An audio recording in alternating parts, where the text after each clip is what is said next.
Bismillahirrahmanirrahim. Alhamdulillahi Rabbil Alamin.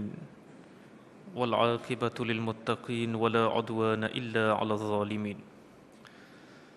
Asyhadu an la ilaha illallah wahdahu la syarika lah. Wa asyhadu anna Muhammadan 'abduhu wa rasuluh. Allahumma salli ala sayyidina Muhammad wa ala alihi wa ashabihi wa man da'a bida'watihi ila yaumiddin, amma ba'd. Yang dihormati Tuan Imam, pengerusi serta seluruh ahli jawatan kuasa surau, muslimin muslimat yang dikasihi sekalian. Marilah sama-sama kita memohon bimbingan daripada Allah Subhanahu wa taala dengan bacaan Ummul Kitab Al-Fatihah.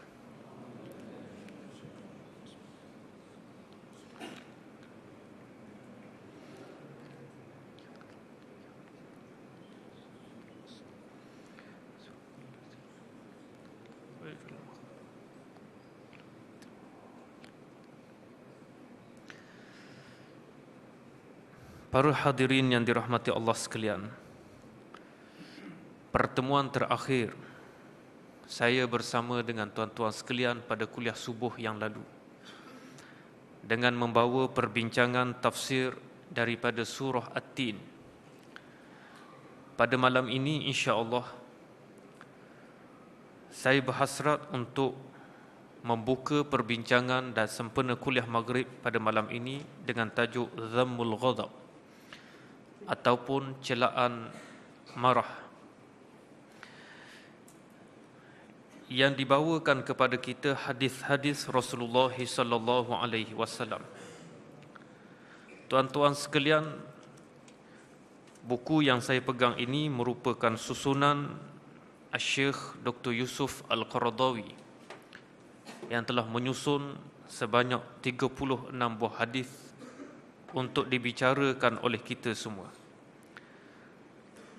Rawal Bukhari an Abi Hurairah radhiyallahu anhu anna an-nabiy sallallahu alaihi wasallam qad sa'alahu rajul faqala ya Rasulullah awsini faqala sallallahu alaihi wasallam la taghdab faraddada miraran faqala la taghdab وسأل ابن عمرو رضي الله عنهما النبي صلى الله عليه وسلم فقال يا رسول الله ماذا يباعدني من غضب الله فقال لا تغضب.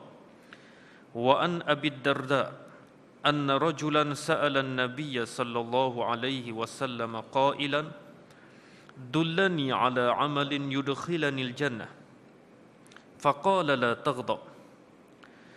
Maksudnya diriwayatkan oleh Al-Imam Al-Bukhari dari Abu Hurairah radhiyallahu anhu bahawa sesungguhnya Nabi sallallahu alaihi wasallam telah ditanyakan kepadanya oleh seorang lelaki. Berkata lelaki tersebut, wahai Rasulullah, kemukakan kepadaku satu wasiat. Maka sabda Rasulullah sallallahu alaihi wasallam, janganlah kamu marah. Lalu diulang kembali soalan tersebut beberapa kali. Rasulullah sallallahu alaihi wasallam memberikan jawapan yang sama, iaitu la taghdab, janganlah sekali-kali kamu marah. Ibnu Amr radhiyallahu anhuma juga bertanya Nabi sallallahu alaihi wasallam. Lalu ia berkata, wahai Rasulullah, apakah perkara yang boleh menjauhkan aku daripada murka Allah? Maka kata Nabi sallallahu alaihi wasallam, jangan kamu marah. Dari Abi Darda bahawa seorang lelaki telah bertanyakan Nabi sallallahu alaihi wasallam, tunjukkan kepadaku jalan yang boleh menyebabkan aku masuk ke dalam syurga. Maka berkata baginda, jangan kamu marah. Ketiga-tiga hadis ini, tuan-tuan sekalian, dengan maksud yang sama, diriwayatkan oleh Al-Imam Al-Bukhari, diriwayatkan oleh Al-Imam Ahmad bin Hanbal, Ibnu Hibban dan juga At-Tabrani sebagaimana yang telah kita bacakan sebentar tadi. perkara yang menarik untuk kita mulakan perbincangan ini melalui wasiat penting yang dibawa oleh Nabi sallallahu alaihi wasallam adalah akhlak yang mulia. Kerana itu Rasulullah sallallahu alaihi wasallam menyebut, "Innama bu'ithtu liutammima makarimal akhlaq." Sesungguhnya aku diutuskan untuk menyempurnakan akhlak yang mulia. Para hadirin yang dirahmati Allah sekalian, proses pembinaan yang dibuat oleh Nabi adalah suatu proses yang sangat sukar. Bukan sahaja dilalui oleh Nabi, termasuk dilalui oleh kita pada hari ini. Sebab itu dalam ruang yang lain, baginda pernah menyatakan betapa sukarnya untuk melahirkan manusia yang memiliki kehebatan seperti yang dilahirkan oleh Nabi. Innaman nas kal ibili mi'ah la takadu tajidu fiha rahilah. Kata Nabi, sesungguhnya manusia itu seperti kawanan unta, 100 kawanan unta. Untuk kita hampir-hampir tidak menemui seekor unta yang mampu untuk menempuh perjalanan yang sangat jauh. 100 ekor unta, tuan-tuan sekalian, kita saksikan di depan mata kita sendiri. Nabi menyatakan manusia seperti 100 ekor unta ini. Untuk kita temui 1 ekor unta yang mampu menempuh jarak perjalanan yang jauh, kita hampir-hampir tidak menemuinya. Demikianlah manusia. Dalam ramainya manusia yang dilahirkan yang berada di atas muka bumi ini, ramainya mereka yang telah memeluk agama Islam, sangat sukar untuk kita mencari mereka yang berkualiti. Oleh kerana itu, tuan-tuan sekalian, kita dapat menyaksikan apa yang disebut oleh Nabi sallallahu alaihi wasallam ini penting. Kenapa 100 ekor unta? Mengapa Nabi tidak memilih perkataan ataupun perkara yang lain selain daripada unta? Tanggungjawab sebagai khalifah adalah tanggungjawab yang sangat besar. Tanggungjawab yang dipegang oleh manusia diibaratkan oleh Nabi, dipinjam perkataan unta, tidak pinjam perkataan gajah. Tidak menggunakan satu haiwan yang kuat seperti gajah. Kerana unta, tuan-tuan sekalian, ia memiliki 4 kaki. Gajah memiliki 4 kaki. Tetapi unta yang sedang duduk, kemudian diletakkan bebanan yang sangat banyak di atas belakangnya, unta tersebut mampu bangkit dalam keadaan yang begitu mudah. Tidak mungkin dibuat oleh binatang-binatang yang lain. Ditambah lagi dengan kekuatan ingatan yang ada pada unta, yang mampu untuk mengenal pasti jalan yang dilalui di tengah padang pasir. Kekuatan unta adalah satu perkara yang sangat luar biasa. Menariknya, Nabi SAW buat perbandingan. Manusia ini tidak ubah seperti kawanan unta yang 100. Hampir-hampir kamu tidak akan bertemu dengan seekor unta yang mampu menempuh jarak perjalanan yang jauh. Hakikatnya kita lemah, tuan-tuan sekalian. Wa khuliqal insanu dha'ifa. Diciptakan manusia itu dalam keadaan yang lemah. Tetapi dalam suasana yang lemah ini, Nabi SAW bentuk kepada kita kepribadian. Untuk membentuk kepribadian manusia, maka akhirnya Rasulullah tunjuk kepada kita beberapa contoh pendidikan. Di antaranya hadis yang kita baca pada malam ini. Untuk melahirkan manusia yang memiliki kualiti, akhlak yang mulia yang perlu ada padanya, mestilah menghindarkan diri daripada sifat marah.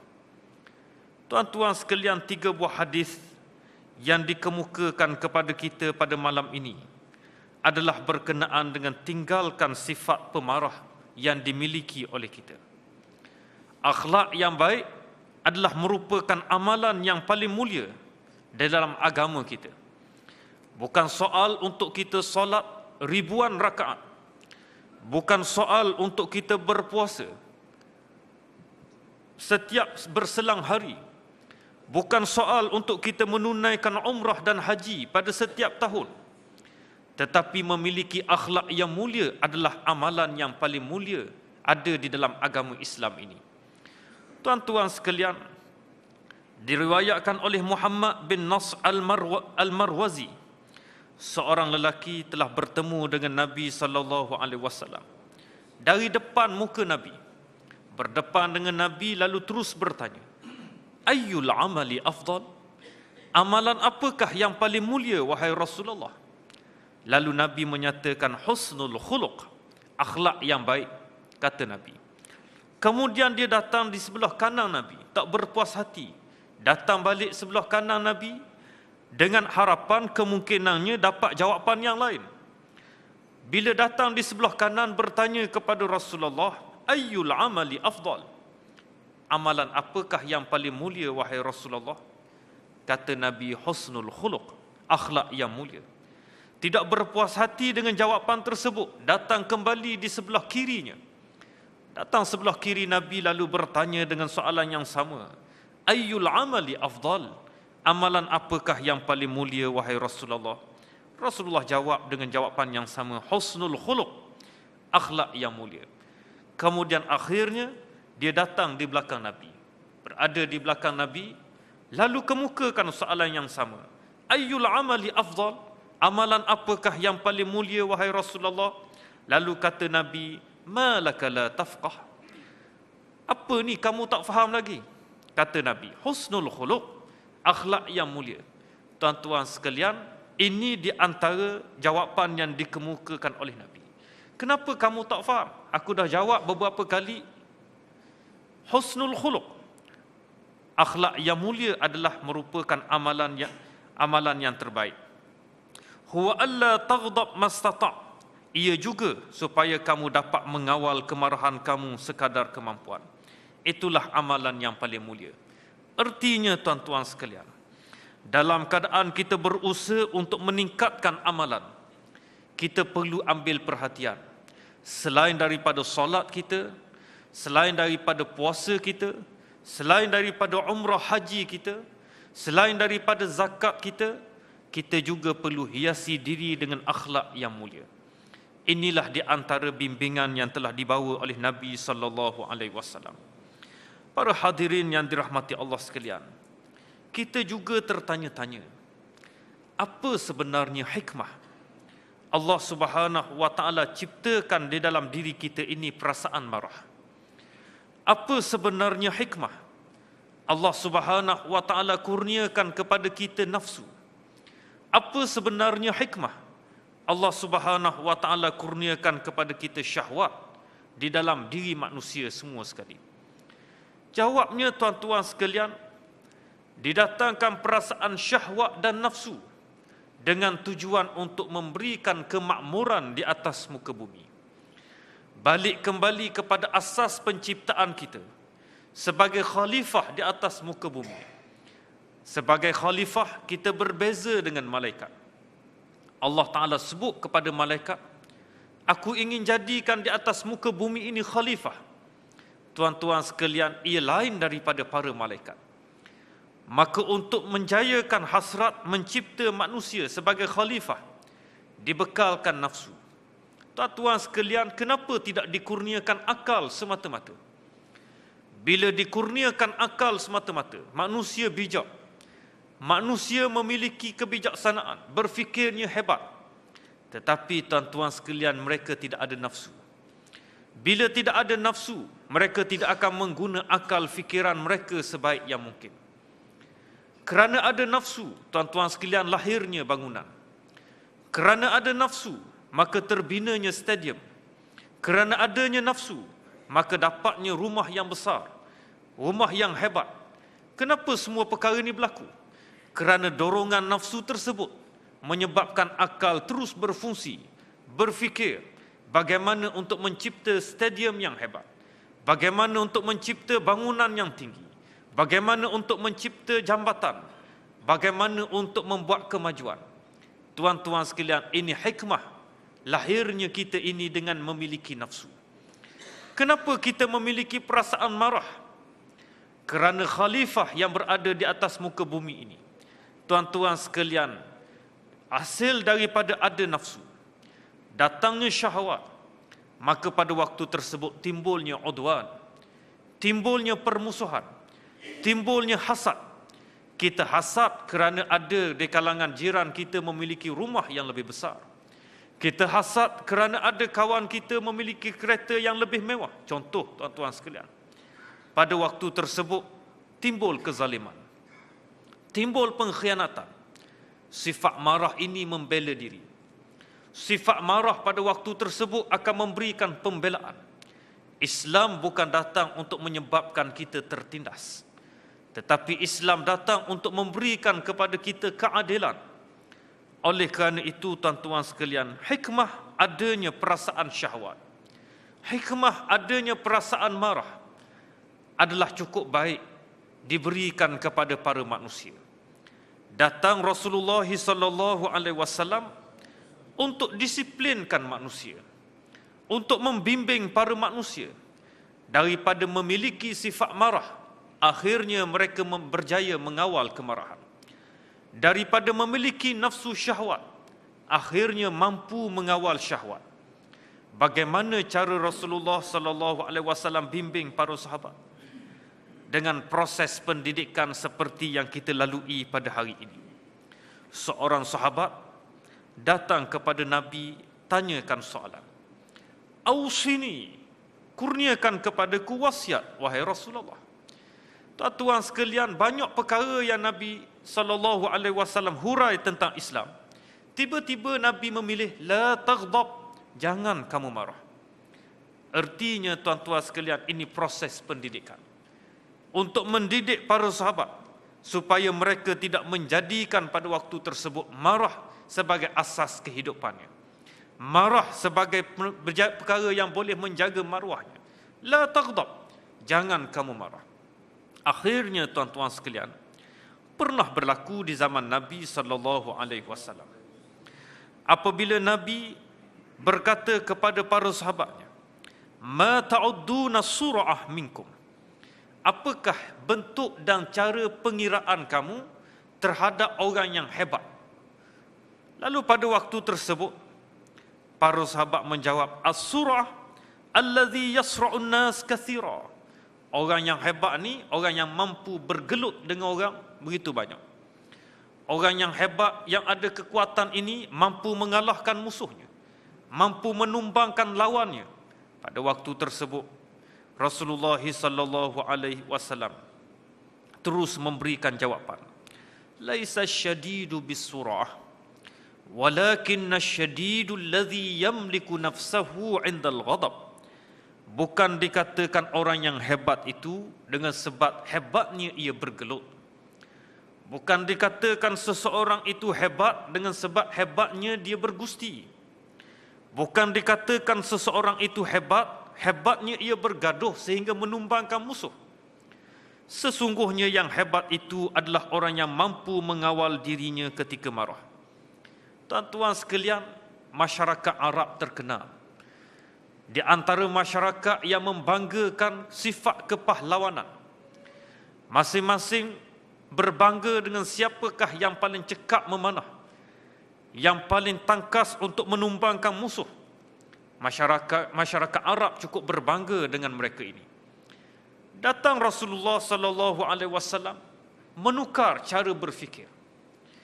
Bukan isunya kita mampu menumbangkan musuh, tetapi yang paling penting adalah mengawal diri ketika marah. Tuan-tuan sekalian, sifat kita adalah sifat tabi'i. Datang perasaan marah. Tetapi Nabi SAW tunjuk contoh. Kawal, bukan stop, bukan henti.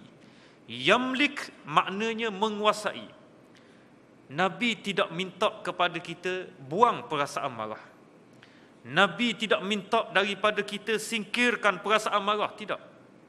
Tapi Nabi minta yamliku nafsah, menguasai dirinya ketika mana dia marah.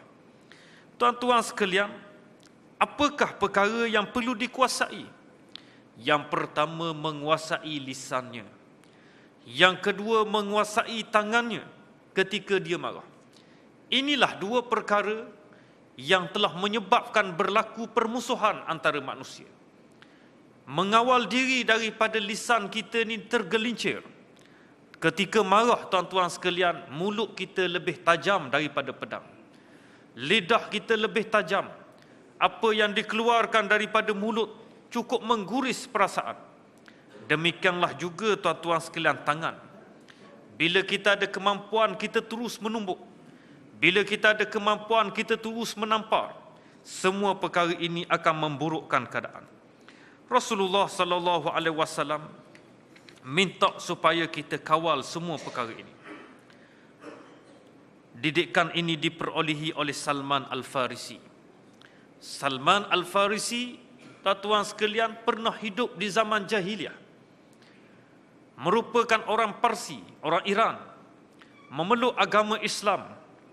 Kemudian bila memeluk agama Islam, dia menjadi antara yang terbaik.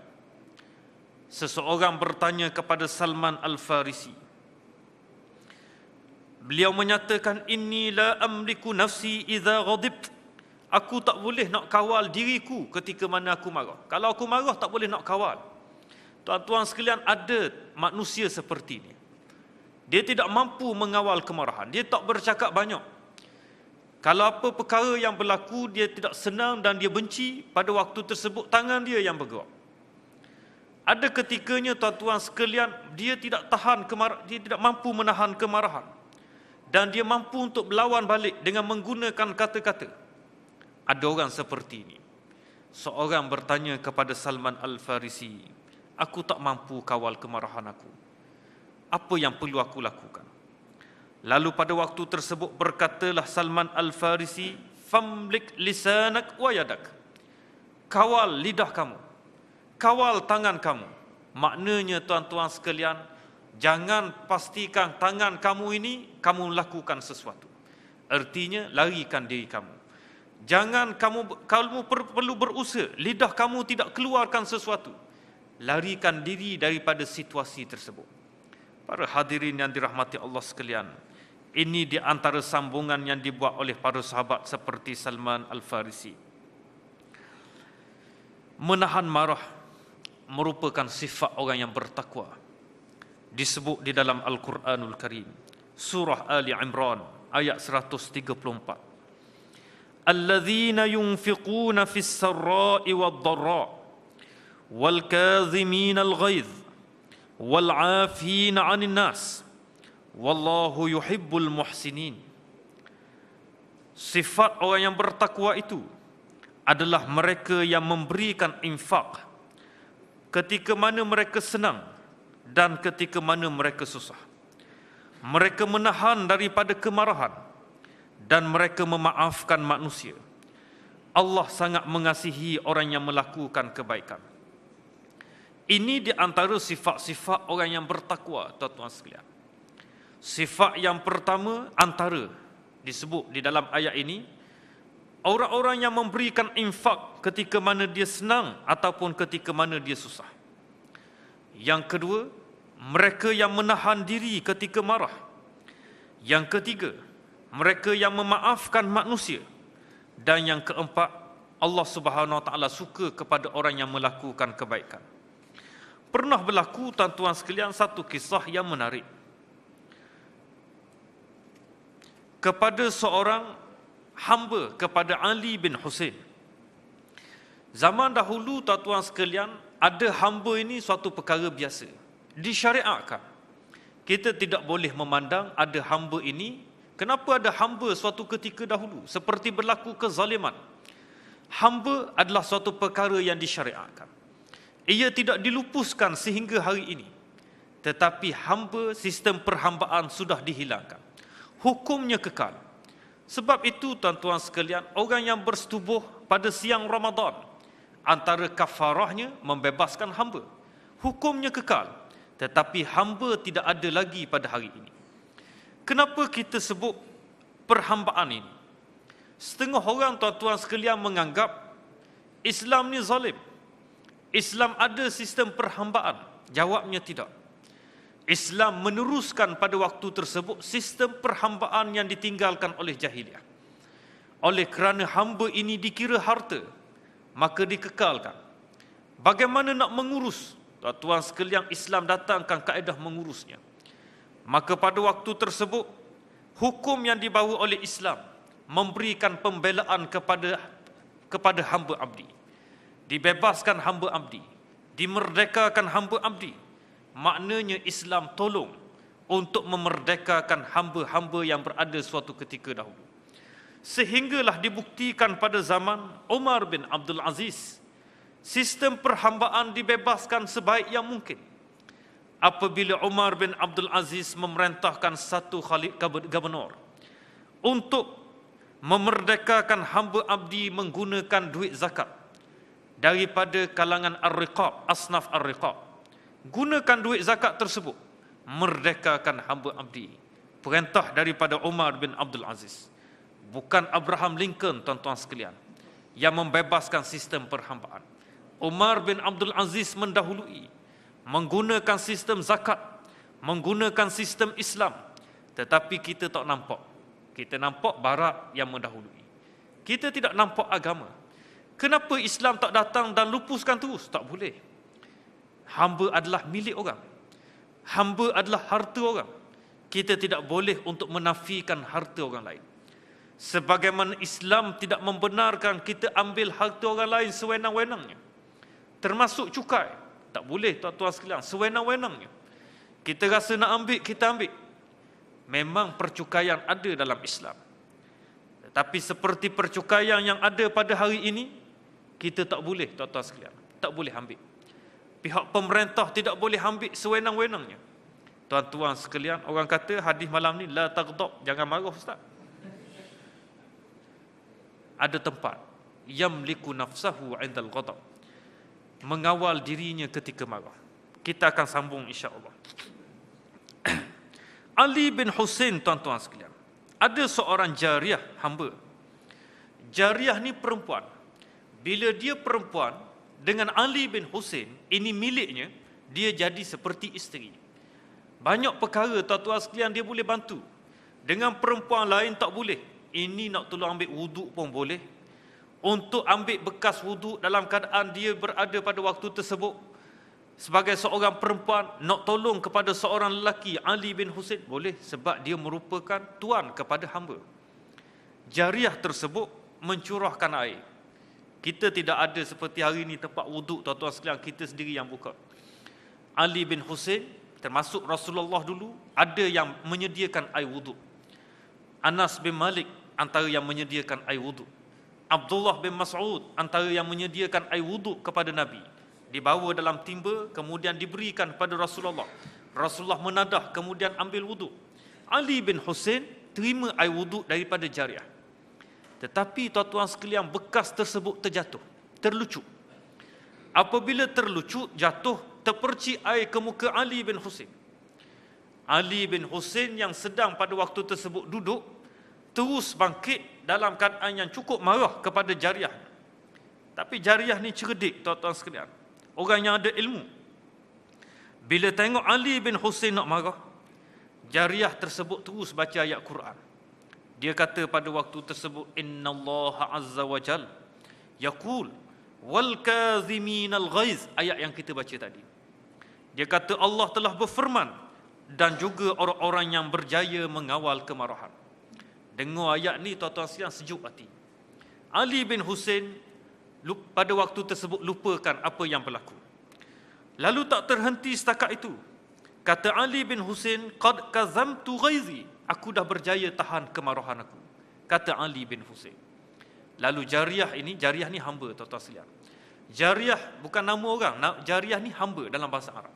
Jariah terus berkata pada waktu tersebut, wal afina 'anin nas, mereka juga memaafkan kesalahan orang lain. Ali bin Husain kata, qad afallahu ank, Allah juga telah mengampunkan kamu. Aku maaf kepada kamu, tentu Allah pun maafkan untuk kamu, sebab ni kesalahan kamu dengan aku. Tidak cukup setakat itu, tuan-tuan sekalian, sambung lagi jariah, wallahu yuhibbul muhsinin, dan Allah kasih kepada orang-orang yang melakukan kebaikan. Ali bin Husain kata, nak buat apa lagi? Izhabi, katanya. Izhabi fa anti hurrah. Pergilah kamu sudah merdeka. Tuan-tuan sekalian, saat ketika marah, mendengar ayat Quran, terus sahut ayat Quran tersebut satu persatu. Wallahu yuhibbul muhsinin. Allah kasih pada orang-orang yang buat baik. Anti hurrah, kamu merdeka, bukan mudah tuan-tuan sekalian. Ini didikan yang ditinggalkan oleh Nabi sallallahu alaihi wasallam. Para hadirin yang dirahmati Allah sekalian, untuk terus menguasai perbincangan pada malam ini, kata Rasulullah sallallahu alaihi wasallam, "Ma tajarra'a 'abdun jur'atan afdalu 'indallahi 'azza wa jal min jur'ati ghaidh yakzimuha ibtigha'a wajhillahi ta'ala." Tidak menelannya seseorang hamba akan sesuatu di sisi Allah Subhanahu wa taala yang lebih baik daripada menelan kemarahan. Apabila ia telah menelannya, maka pada waktu tersebut ia telah mencapai keredaan daripada Allah Subhanahu wa taala.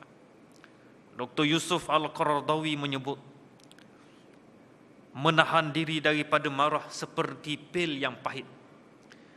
Pil yang pahit ini tuan-tuan sekalian, dengan besarnya, dengan pahitnya, kita rasa tersangkut nak masuk dalam tengkok kita. Kita nak makan, berada dalam keadaan yang agak payah. Tapi kata Dr. Yusuf Al-Qaradawi, apabila ia masuk, ia akan mujarab. Ia akan memberikan kesembuhan kepada kita. Di tempat yang lain kata Nabi SAW, "Man kazama ghaizan wa huwa qadirun ala infadhih mala Allahu jawfahu ridan wa fi riwayatin amnan wa imanan." Barang sesiapa yang berjaya mengawal kemarahan, sedang ia mampu untuk melunaskan kemarahan tersebut, Allah akan memenuhkan dadanya, dilimpahkan dadanya dengan keredaan, ridha. Keredaan daripada Allah akan datang kepadanya pada waktu tersebut.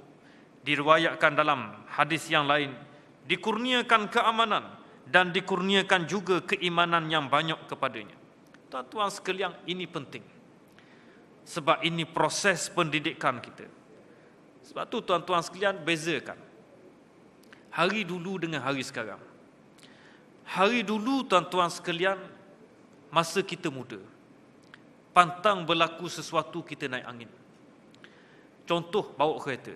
Orang muda bawa kereta, tuan-tuan sekalian, kalaulah berlaku sesuatu yang dia kurang senang, orang potong dia dengan tidak cara yang sepatutnya. Ada dua pilihan. Pilihan yang pertama, tekan horn kuat, berterusan, berpanjangan. Kemudian pilihan yang kedua, cabar dia balik. Kita kejar dan kita tunjuk cara potong yang seperti yang dia telah buat. Dua perkara ni tuan-tuan sekalian akan dibuat oleh anak muda. Tapi itu masa kita muda. Bila kita telah meningkat dewasa, 40-an, 50-an, kita dah tak larat nak layang seperti ni. Kamu nak potong pun potonglah. Kamu nak bawa laju pun bawalah.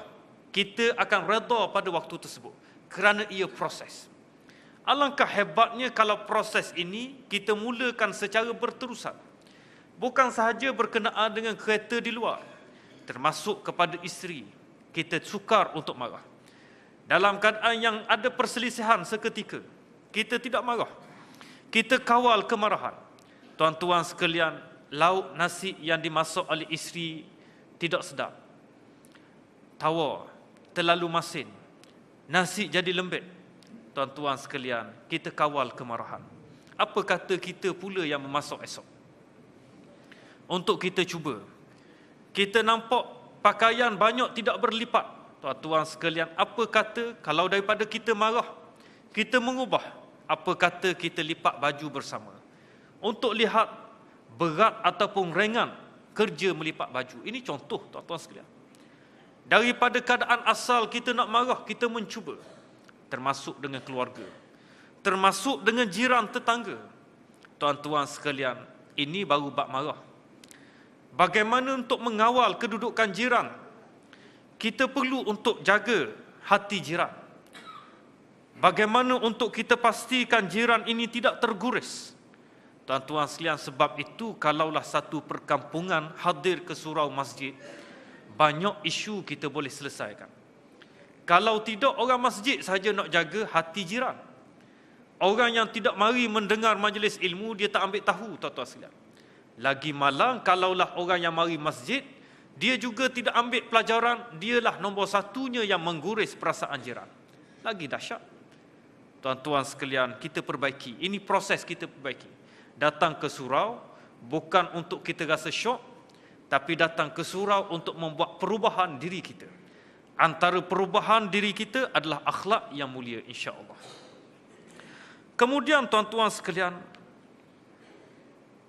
balaslah dengan perkara yang baik.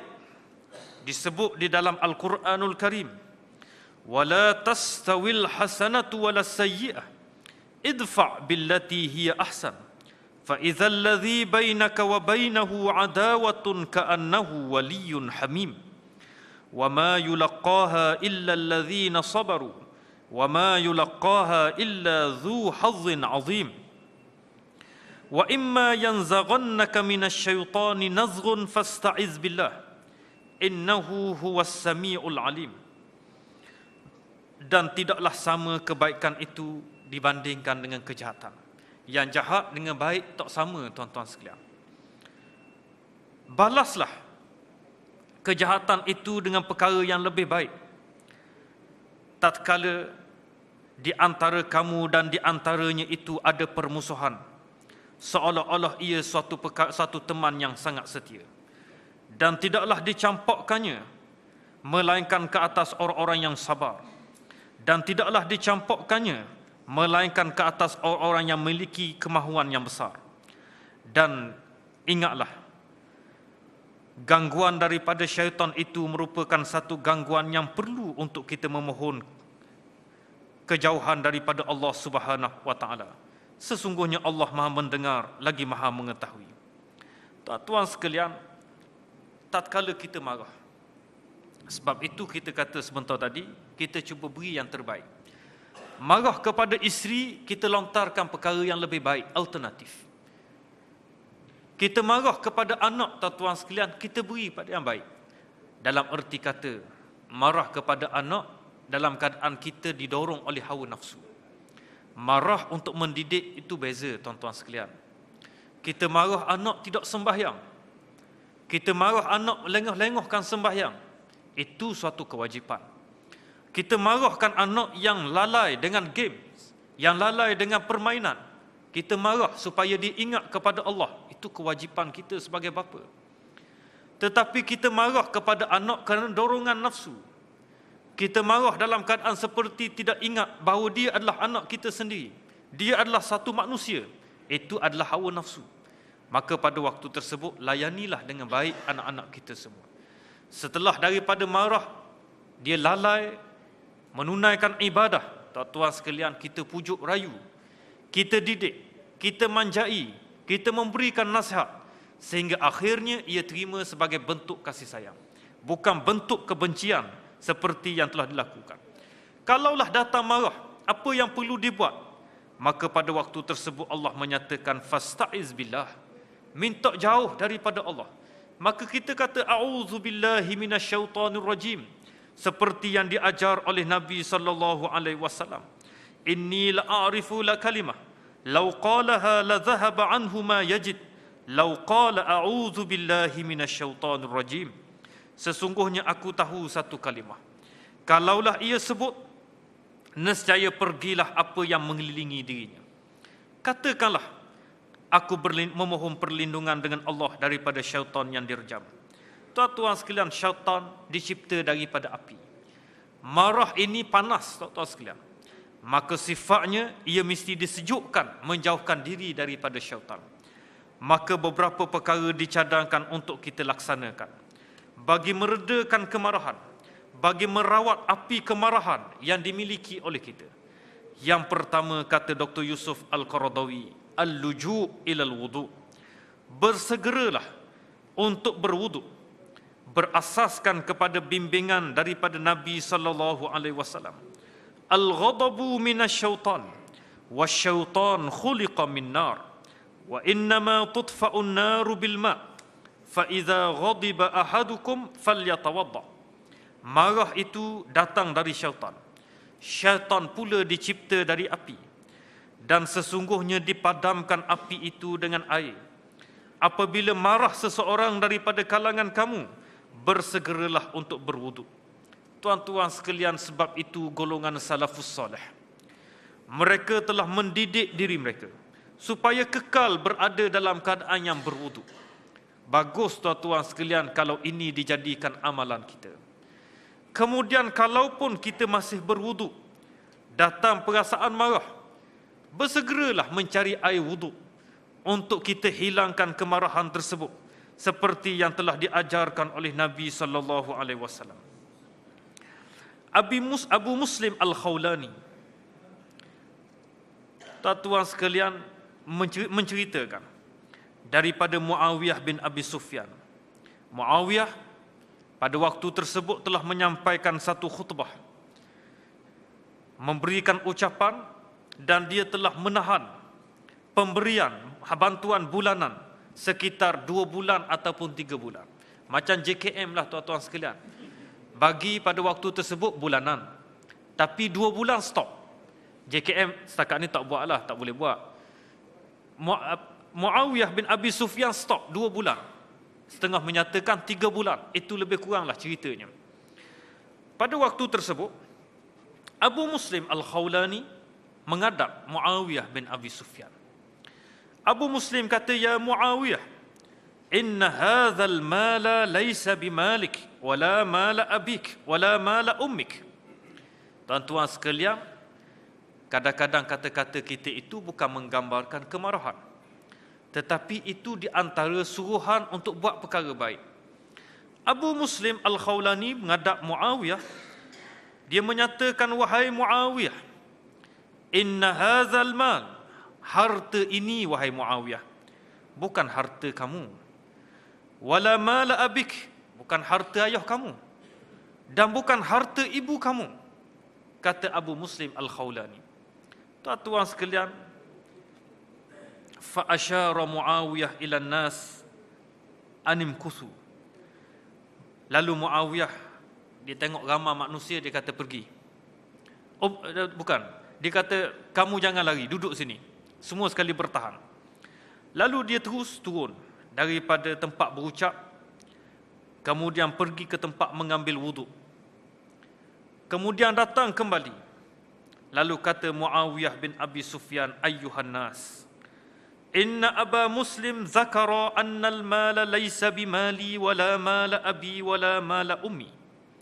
Wa sadaqa Abu Muslim. Inni sami'tu Rasulullah sallallahu alaihi wasallam yaqul, al-ghadabu minasy syaitan wasyaitanu minan nar wal ma'u yudfi'un nar fa idza ghadiba ahadakum falyaghtasil ughdu ala atayakum ala barakatillah." Kata Muawiyah, "Hai sekalian manusia, Abu Muslim Al-Khawlani telah menyatakan sebentar tadi bahawa harta itu bukan harta aku. Harta itu bukan harta bapaku dan bukan harta ibuku. Benarlah Abu Muslim Al-Khawlani. Sesungguhnya aku telah mendengar Rasulullah sallallahu alaihi wasallam bersabda, marah itu datang dari syaitan. Syaitan itu datang dari api. Air akan memadamkan api. Apabila marah seseorang daripada kalangan kamu, hendaklah kamu falyaghtasil, hendaklah kamu mandi, hendaklah kamu basahkan. Ughdu ala atayakum, kembalilah kamu semua dengan mengambil pemberian bantuan ini. Ala barakatillah, mudah-mudahan diberkati Allah Subhanahu wa taala. Tuan-tuan sekalian, ni nak balik-balik dekat GST tadi. Bila kita sebut GST, kita bantah GST, bukan bererti kita ni datang sifat marah. Kita pada waktu tersebut mempertahankan hak. Kerana kita ada hak yang sepatutnya kita pertahankan. Walaupun datang hadis pada malam ini, la taghdab, jangan kamu marah.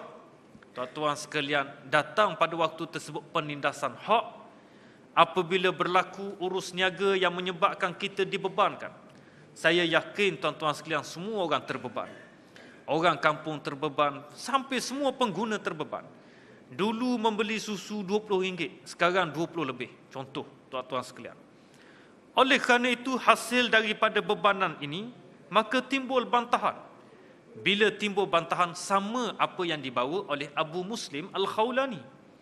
Abu Muslim Al-Khawlani tegas kepada Muawiyah, harta ini bukan harta kamu. Harta ini bukan harta bapa kamu. Harta ini bukan harta ibu kamu. Tuan-tuan sekalian, agaknya ada ke tidak yang boleh bercakap seperti ini?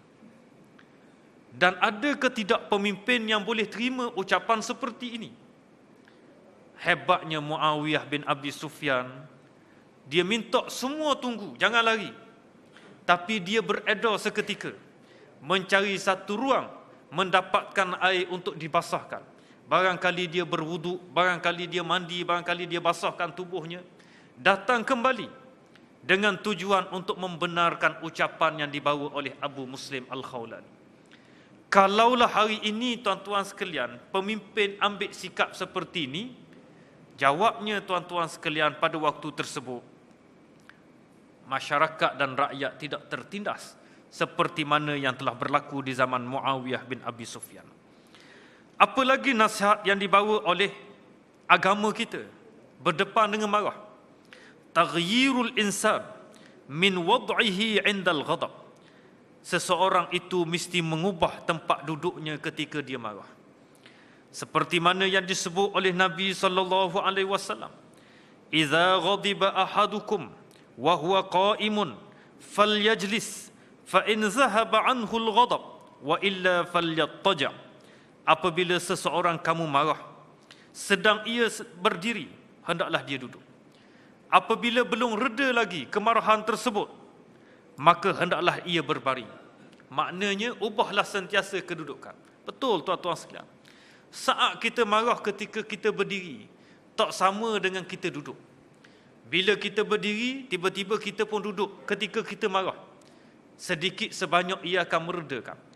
Kalaulah tidak reda juga, tuan-tuan sekalian, kita duduk dalam keadaan yang berbaring. Tuan-tuan sekalian, sedang berbaring, takkan kita nak marah pada orang?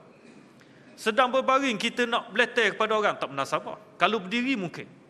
Tapi bila kita marah, dah duduk. Bila dah duduk, kita berbaring. Pada waktu tersebut, dia mengubah situasi. Hebat Nabi SAW. Tuan-tuan sekalian, pakar psikologi yang faham kedudukan manusia, yang tahu bagaimana untuk mengurus apa yang perlu dilalui oleh seseorang manusia. Tuan-tuan sekalian, oleh kerana itu, kalaulah kita sedang marah ketika duduk, kita boleh berdiri. Kalaulah kita pada waktu tersebut sedang berdiri, kita boleh mengubah posisi-posisi yang lain. Sama ada kita duduk, sama ada kita berbaring, sama ada kita terlentang, sama ada kita melarikan diri.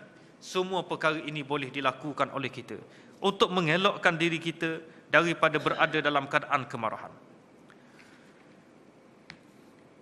Kemudian, tuan-tuan sekalian, rawatan seterusnya, imsakul lisan indal ghadab, tahan lidah daripada berbicara ketika marah.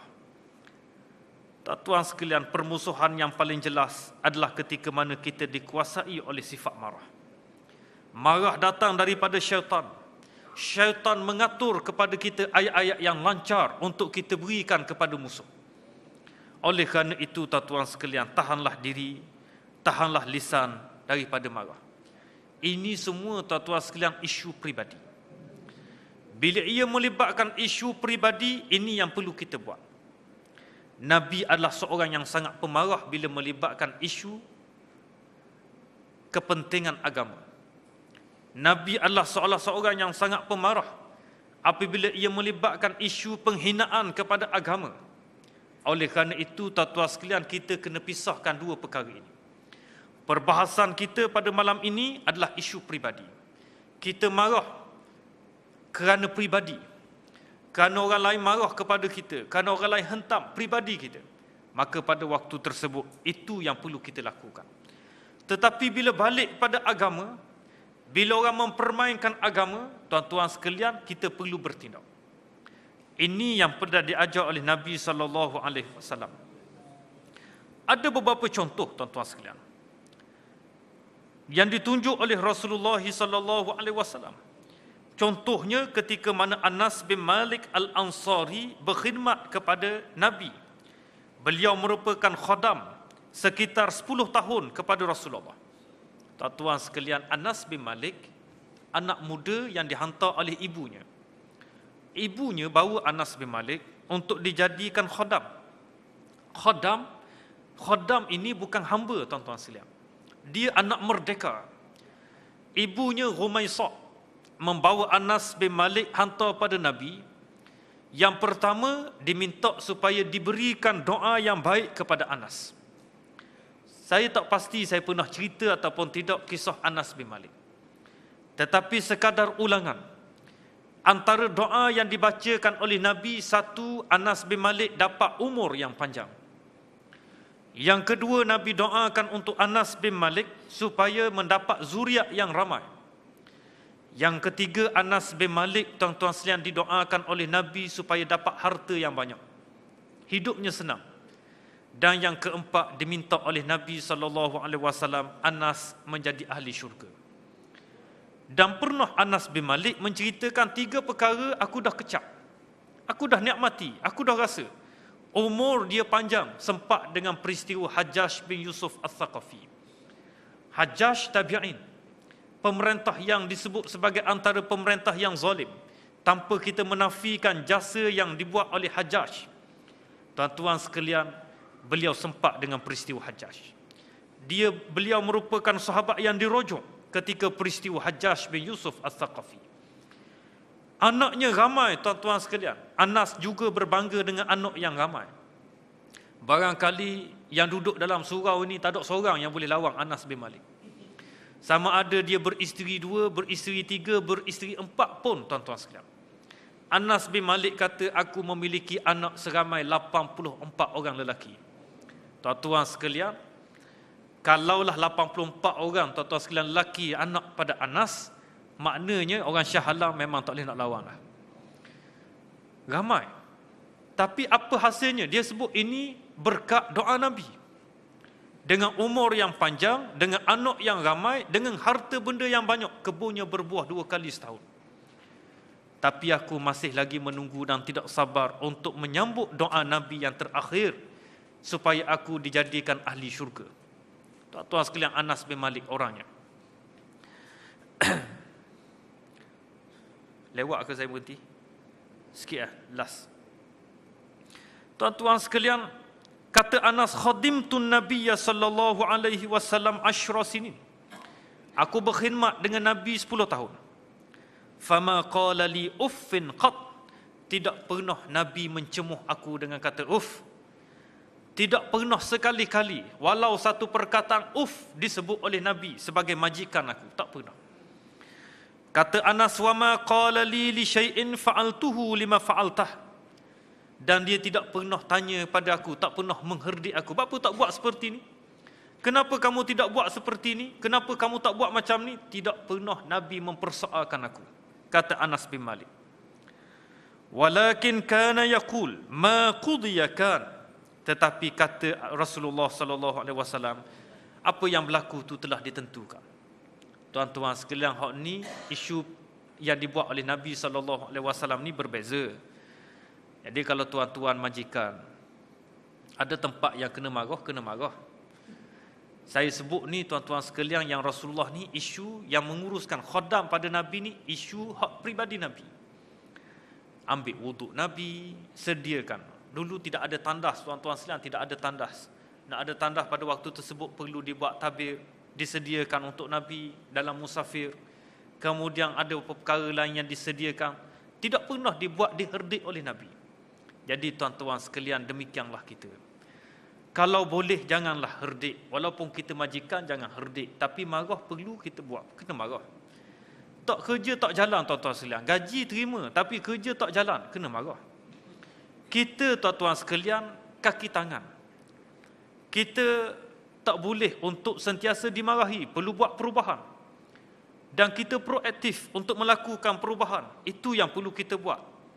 Dan sikap majikan jangan melampau ketika marah. Dulu tuan-tuan sekalian, ingat masa saya kerja dulu, ada bos, saya bukan zaman saya lah, zaman orang dulu-dulu. Zaman Saya masih sekolah rendah, saya masih lagi budak-budak. Orang-orang lama cerita bos dulu kalau silap sikit terus orang Terengganu panggil gupar. Sini panggil apa je makna? Gupar kertas. Ramas. Dia ambil kertas kemudian dicampur atas muka. Dulu tuan-tuan sekalian. Hari ini tak ada, hilang dah. Sikap-sikap seperti ini hilang. Sikap yang baik kita timbulkan. Kemarahan yang melampau, kita mengherdik, kita menyumpah. Tuan-tuan sekalian, apa faedah yang kita boleh? Hanya kita dapat orang lain takut kepada kita. Tetapi timbul perasaan benci, sampai bila-bila benci. Tetapi bos yang marah, tuan-tuan sekalian, bos yang ada sikap tunjuk ajar, bos yang memiliki sikap untuk tunjuk ajar kepada kaki tangan, beliau akan dikenang sampai bila-bila. Dia pencen, orang kenang dia, bagus dia. Dia tunjuk ajar. Walaupun dia marah, walaupun dia garang, walaupun dia tegas, tetapi dia memberi pendidikan yang baik kepada kita. Tapi tuan-tuan sekalian, jangan melampau. Kita jangan ambil air yang kita minum, kemudian kita curah kepada pakaian dia, kerana kita marah. Kita jangan sakiti, kita buat dalam bentuk pendidikan. Anas bin Malik akui, Nabi adalah bos yang baik. Nabi adalah pendidik yang baik. Nabi berjaya mengawal kemarahan walaupun berlaku kemarahan. Jariah, seorang budak tuan-tuan sekalian, telah melewatkan hantar barang pada Nabi sedang Nabi nak barang tersebut segera. Bila lewat, Rasulullah kata pada waktu tersebut, wallahi, laulal qisas yaumal qiyamah la auja'tuka bihadha siwak. Kalau demi Allah, kalaulah tidak ada qisas pada hari akhirat, nescaya aku akan rotan kamu dengan kayu siwak ni. Tuan-tuan sekalian, Nabi masa tu marah, tak puas hati, barang lewat. La auja'tuka bihadha siwak, aku akan kenakan kamu dengan kayu sugi ni. Sebab apa tak rotan? Kenapa Nabi tidak cari perkataan lain? Kayu sugi apa yang nak takut, tuan-tuan sekalian? Tapi Nabi, itulah tahap Nabi nak marah. Walaupun dalam keadaan nak marah, Nabi masih kata laulal qisas, kalaulah tidak ada qisas hari akhirat.